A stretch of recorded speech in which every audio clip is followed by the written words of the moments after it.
காஞ்சி சிட்டுக்குருவி சேனல் நேயர்களுக்கு வணக்கம். இப்போ நான் கார்த்திகை தீபத்துக்காக பால் பாயாசம் செய்ய போகிறேன். அதுக்கு என்னென்ன தேவைன்றதை சொல்கிறேன். ஜவ்வரிசி, சின்ன ஜவ்வரிசி 100 கிராமு, இது பாம்பினோ சேமியா 100 கிராமு, முந்திரி ஒரு 10 கிராமு, ஏலக்காய் 4, பால் பாக்கெட் 1/2 லிட்ரு, நெய், சர்க்கரை, கொஞ்சமாக உப்பு போடணும். அதுக்காக எல்லாம் ரெடி பண்ணி வச்சுருக்கேன். இப்போ பாயாசம் செய்யலாம். பாருங்கள், பாயாசத்துக்கு ஒரு பாத்திரத்தை கேஸில் வைக்கிறேன். தண்ணி ஊற்ற போகிறேன். சேமியா 100, ஜவ்வரிசி 100, அதுக்கு தண்ணி வைக்கிறேன். இது 200 கிராம் டம்ளர், பெரிய டம்ளர்.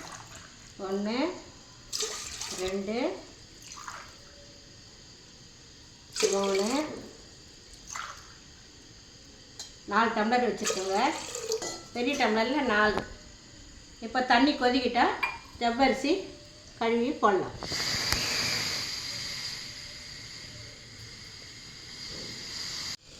பாருங்கள், தண்ணி கொதி வருது. இப்போ ஜவ்வரிசியை கழுவி போட்டுடலாம்.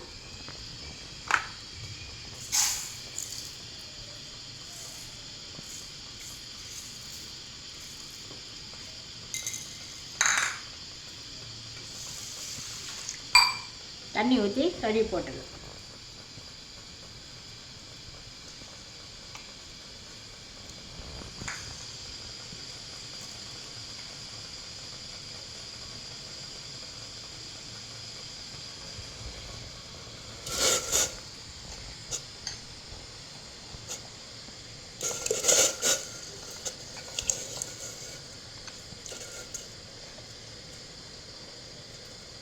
பாருங்கள், ஜவ்வரிசி கழுவி போட்டுட்டேன். இப்போ கரண்டியால் கலக்கிடுவேன். இப்போ கொச்சி நல்லா வெந்து வரட்டும். அப்புறமா சேமியா போடலாம்.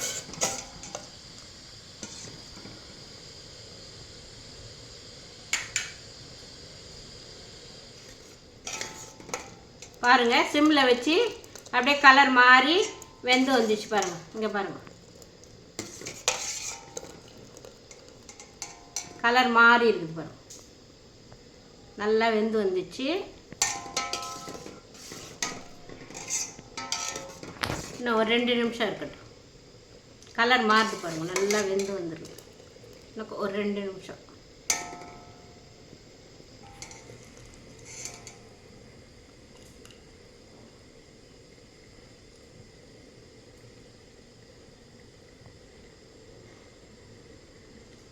இப்படி அமுக்குனா நல்லா இதுவாகணும், நல்லா வெந்து வரும். கையில் வந்து நமக்கு இப்படி அமுக்குனா மெத்துன்னு வரணும். அப்போ தான் வெந்ததுக்கு அர்த்தம். இன்னும் 1 நிமிஷம் இருக்கட்டும்.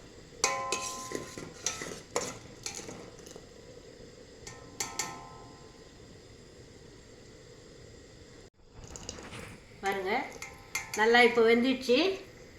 கொஞ்சம் பொறுமையாக வேக விட்டோம்னா நல்லா வெந்து வந்துடும். அதுக்காக தான் சிம்மில் வச்சு வேக வைக்கணும், இல்லைன்னா காந்துடும். அப்பப்போ கலரி கொடுக்கணும். இது மாதிரி கலரி கொடுத்து வேக வைக்கணும். இப்போது நல்லா வெந்துச்சு பாருங்கள். இப்போ வந்து பால், ஜவ்வரிசியில் பால் ஊற்றணும். இதே 1/2 லிட்டர் பால்.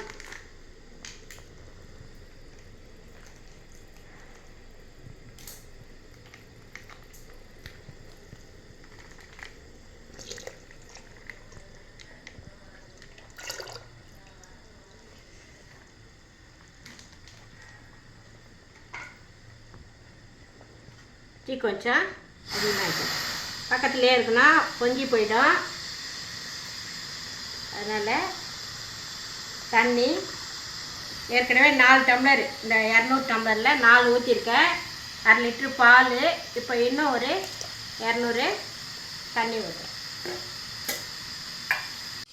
பால் கொதிக்கிட்டேங்க.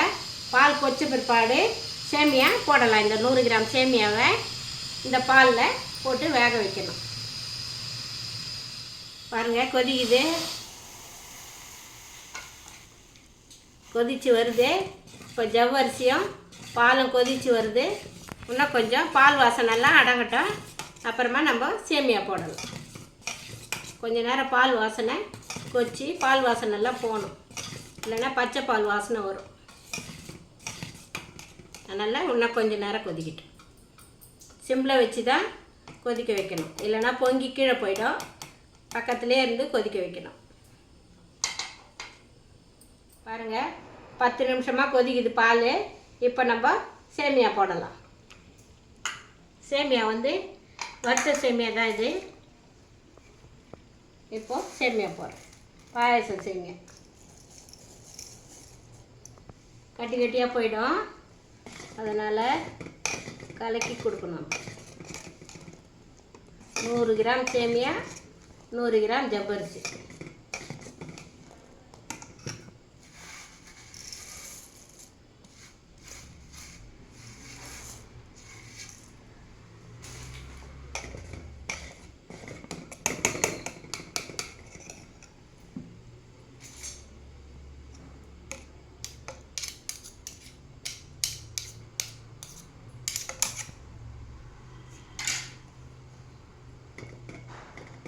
இது கொஞ்ச நேரம் வேகட்டுங்க. சிம்லேயே வச்சு கொஞ்ச நேரம் வேகணும்.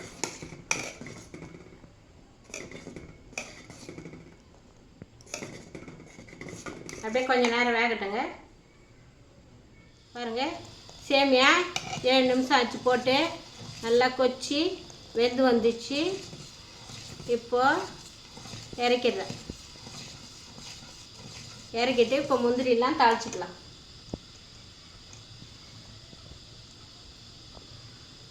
இப்போ இறக்கிறேன். நல்லா வெந்துச்சு.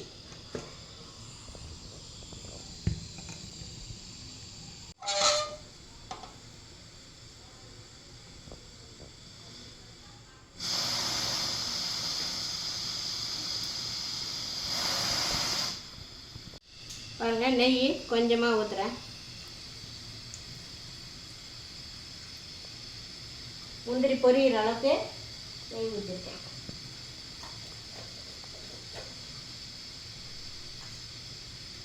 முந்திரி ஏலக்காய்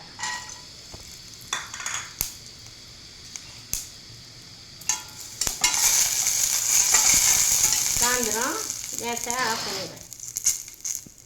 ஆஃப் பண்ணிட்டேன். கொஞ்சிச்சு முந்திரியும் ஏலக்காவும் இப்போ பாயாசத்தில் போட்டுறேன்.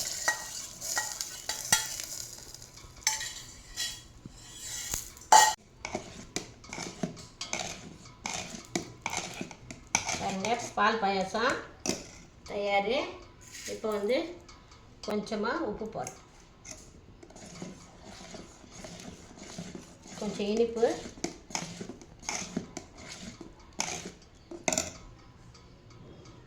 சர்க்கரை 200 சர்க்கரை போடுறேன்.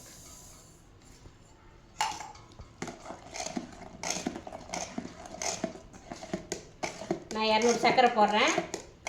இது அரை சர்க்கரை தான் இருக்கும். நீங்கள் வேணும்னா இன்னும் கொஞ்சம் தித்திப்பு தேவைன்னா இன்னும் கொஞ்சம் சேர்த்துக்கலாம். பாருங்கள், பால் பாயாசம் ரெடி ஆயிடுச்சு. டம்ளரில் ஊற்றுறேன்.